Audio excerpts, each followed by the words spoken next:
première tâche de la série d'exercices 3.1, il nous est demandé d'abord d'ouvrir le fichier Excel 3.1. Il est ouvert. Ensuite, dans la feuille de calcul marge brute, on est bien dans la feuille de calcul, on doit ajouter des formules au champ marge brute dans la plage de données. Et vous voyez que ici on a un tableau, une plage de données, et on peut vérifier qu'on a bien une plage de données, c'est-à-dire lorsque vous cliquez et que vous voyez création ici affichée, lorsque vous cliquez à création, vous voyez ici nom du tableau. Ça veut dire qu'on a un tableau. Le tableau s'appelle part 5 et on peut même vérifier qu'on a réellement le tableau. Lorsque vous cliquez ici, vous avez ici le tableau. Alors, on précise bien qu'on a un tableau parce qu'on le verra dans le calcul. Alors, donc, on doit calculer la marge brute. En réalité, ça sera plutôt le taux de marge parce qu'on nous demande de calculer cette marge brute en soustrayant le coût du prix de vente. Donc, on a le prix de vente, on va y soustraire le coût et on va le diviser encore par le coût. Donc, c'est plutôt un taux de marge qu'une marge brute. Alors, on va le faire. Et on va le faire en utilisant beaucoup plus les formules relatives. Parce que si on se réfère directement comme ça à la cellule, vous voyez bien que prix de vente apparaît. Pourquoi? C'est parce que on est en présence d'un tableau. Alors donc pour éviter que prix de vente apparaît, on peut tout simplement se référer à la référence de la cellule. Alors donc là on va avoir prix de vente. Prix de vente sera plutôt dans G7. Alors donc on tape G7 et vous voyez bien que prix de vente ici est sélectionné. Moins le coût est en E7, donc vous allez taper moins E7 et donc E7 ici est sélectionné. Vous fermez la parenthèse et ensuite on nous demande aussi de le rediviser par le coût et donc le coût ici est en E7, donc on tape encore E7. D'accord? Et lorsqu'on va taper entrée, vous voyez que toutes les cellules de la plage, on n'a pas besoin de copier parce que du fait qu'on est en présence d'un tableau, toutes les formules sont recopiées sur la plage. Et ainsi, on a notre formule de taux de marge qui est effectivement dans la plage de données H7, H14. Par contre, on a des messages d'erreur et on va insérer la formule dans une fonction ci afin d'éviter ces messages d'erreur. Pour éviter les messages d'erreur qu'on a, notamment ces deux messages d'erreur qu'on a, il nous est demandé d'insérer le calcul, c'est-à-dire ce calcul-là, dans une fonction ci. Et cette fonction ci, elle va calculer la marge brute si le coût n'est pas égal à 0. Sachant que le coût ne peut être inférieur à 0, donc en fait, si le coût est supérieur à 0, on aura ce calcul-là. Sinon, on doit afficher coût égal à 0. Alors, donc, on rentre dans la formule, on tape la fonction ci.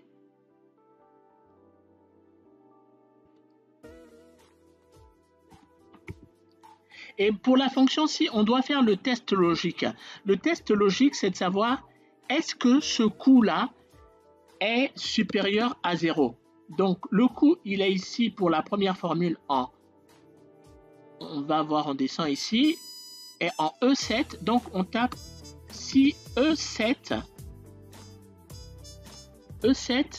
est supérieur à 0. Donc, si E7 est supérieur à 0, on doit effectuer le calcul. Ça, c'est le résultat du test logique. Donc, si c'est vrai, on fait le calcul. Sinon, on doit taper le message d'erreur qui est coût égal à 0. Donc, on tape le message d'erreur. Coût est égal à 0.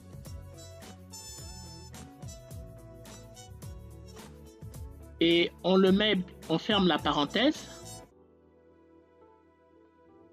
et on tape OK et voilà. Et vous voyez bien que à chaque fois que le coût est égal à 0, on a le message. Par contre, à chaque fois que le coût sera supérieur à 0, on aura notre marge brute qui sera calculé. Nous allons enchaîner avec la deuxième tâche de la série 3.1. On doit aller à la feuille de calcul stock. Donc on fait contrôle et direction, on est à stock. Et dans cette feuille de calcul, on nous demande de créer une formule dans la cellule G1 qui va utiliser une fonction un peu plus complexe, c'est somme si plusieurs, pour additionner la colonne quantité disponible. Donc on veut les quantités disponibles pour les produits ayant une valeur nom de produit ici soupe, qui va comprendre soupe, et une quantité en attente de 0. Donc c'est une formule un peu plus complexe. Analysons ce qu'on nous demande. On a 3 plages pour lesquelles on doit penser.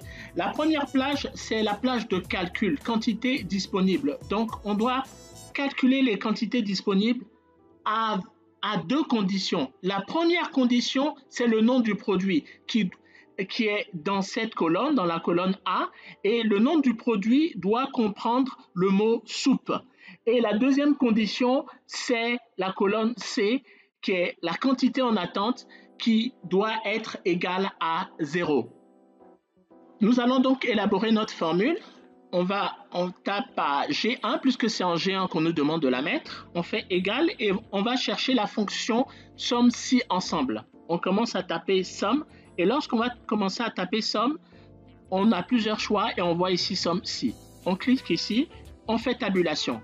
La formule de fonction apparaît et on voit que le premier argument, c'est la plage de calcul, c'est-à-dire la colonne pour laquelle on doit calculer. On a bien dit que c'était la colonne quantité disponible. Donc on sélectionne quantité disponible et ensuite on fait contrôle-retour.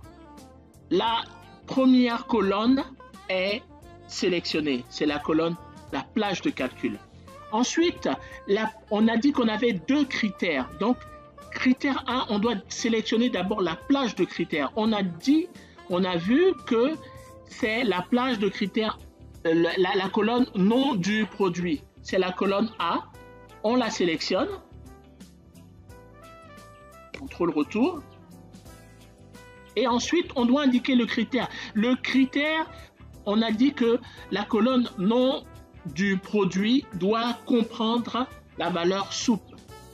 Donc, on rentre les guillemets et on va faire étoile. Ensuite, on tape soupe et étoile à la fin. On ferme les guillemets. Étoile, ça permet de s'assurer que dans cette colonne, il y a soupe qui apparaît. Le terme soupe apparaît. Et étoile permet de s'assurer qu'avant et après, il peut avoir des caractères. Deuxième critère, on a vu que c'était la valeur quantité en attente. Donc, on sélectionne la colonne quantité en attente. Contrôle retour.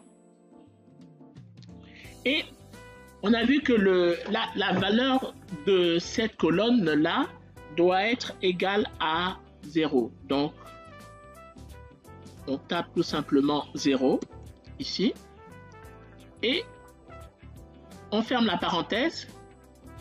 On a donc nos 3 critères. La quantité à calculer, les 2 critères. Premier critère, nom du produit doit comprendre soupe. Deuxième critère, la quantité doit être égale à 0. Et lorsqu'on fait entrer, on a la somme 55. Nous sommes arrivés au terme de cette série d'exercices de l'objectif 3.1 pour créer des formules avancées. Nous vous remercions et si vous avez aimé, n'oubliez pas de vous abonner à la chaîne Excel Finance. Merci.